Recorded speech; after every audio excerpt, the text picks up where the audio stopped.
گزارنے کا طریقہ ہے۔ ایک تو اعتکاف بڑا ضروری ہے۔ اعتکاف جو ہے وہ 20ویں روزے کو کیا جاتا ہے۔ حضور اکرم صلی اللہ علیہ وآلہ وسلم نے فرمایا کہ رمضان المبارک کے آخری 10 جو دن ہیں، آخری جو عشرہ ہے، اس میں اعتکاف کیا کرو، شب قدر کو تلاش کرو۔ میرے نبی کریم نے جب اعتکاف رمضان المبارک میں اعتکاف کیا، صحابہ کرام فرماتے ہیں پہلے 10 روزے اعتکاف کیا تو حضور نے فرمایا مجھے شب قدر نہ ملی۔ پھر دوسرے جو عشرہ تھا، دوسرے 10 روزے اس میں اعتکاف کیا، پھر آپ نے کہا مجھے شب قدر نہیں ملی۔ پھر حضور نے آخری 10 روزے آخری عشرے میں اعتکاف کیا تو میرے نبی کریم نے فرمایا یہ آخری 10 روزوں میں مجھے شب قدر مل گئی۔ تو حضور فرماتے ہیں اعتکاف کرو۔ یہ اعتکاف جو ہے یہ سنت طریقہ ہے کہ ہمیں چاہیے ہم رمضان المبارک میں اعتکاف کریں۔ اس کا بڑا اجر و ثواب ہے، بڑی فضیلت ہے۔ اعتکاف جب بندہ کرتا ہے تو اعتکاف خصوصی رب اور بندے کے وہ وقت جو ہوتا ہے 10 دن، وہ رب اور بندے کا آپس کا ایک وقت ہوتا ہے۔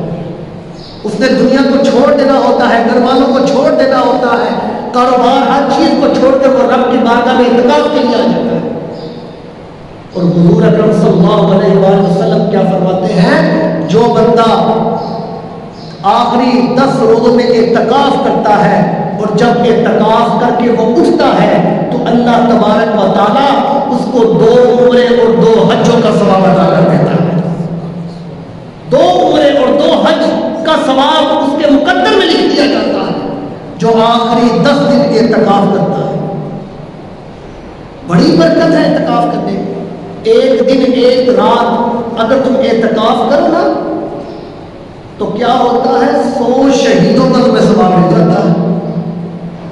ایک جگہ پر اور حدیث آتی ہے کہ اگر تم آخری 10 دن اعتکاف کرو خلوص دل سے اور گناہوں سے بچے رہو، اللہ کی بارگاہ میں جھکے رہو، اعتکاف کرو، جب تم آخری 10 دن اعتکاف کرتے ہو تو اللہ تبارک و تعالیٰ تمہارے نامہ اعمال میں 10,000 سال کی نیکیاں لکھ دیتا ہے۔ 10,000 سال کی نیکیاں۔ یہ اعتکاف کرو۔ یہ رمضان المبارک کے 20ویں روزے میں اعتکاف ہوتا ہے اور غروب آفتاب سے پہلے اعتکاف کرنا ہوتا ہے۔ گھروں میں ہو جاتا ہے، مسجدوں میں ہو جاتا ہے، جہاں انسان عبادت کرنی وہاں پر اعتکاف کرے۔ تو حضرات محترم، ایک تو یہ مسئلہ ہمیں پتہ چلا۔ دوسرا ایک بڑا ضروری مسئلہ